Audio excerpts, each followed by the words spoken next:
আপনি দেখেন আপা একটা খুব আপত্তিকর কথা বলছেন, এটা খুবই কোনোভাবে উচিত না। তিনি বলছেন যে কি সরকার মবের ডাক্কা হচ্ছে আওয়ামী লীগ নিষিদ্ধ করছেন। তাহলে বিএনপি কে আওয়ামী লীগ নিষিদ্ধ চায় না?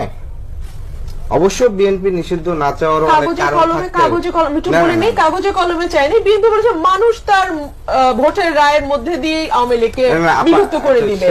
আমরা তো দেখছি অন্যান্য দলগুলো কিভাবে বিলুপ্ত হয়েছে। বলতে দেন প্লিজ। তো সেই জায়গা থেকে হচ্ছে না না না আমি বলি, হ্যাঁ কাগজে কলমে চান নাই। তাদের মহাসচিব বলছে যে এটা জনগণ রায় দিবে। 5ই আগস্ট জনগণের রায় কি ছিল? আপনি জনগণকে বারবার রায় দিতে বলেন, তাহলে জনগণের রায়ের জন্যই তো আমরা বলছি যে জনগণের রায়ের জন্য আপনি গণভোট দেন। সেটার বিষয় তো আপনার সেটাকে আপনার জনগণের ভোট মনে হয় না।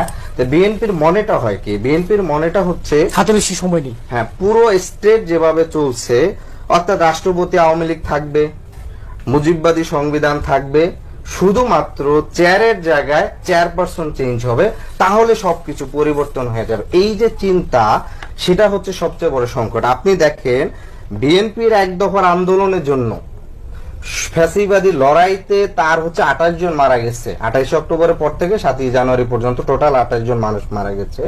আর ফ্যাসিবাদ পড়ে যাওয়ার পরে নিজেদের ভিতর ক্ষমতা ভাগাভাগির জন্য অন্তঃকন্দলে মারা গেছে 78 জন।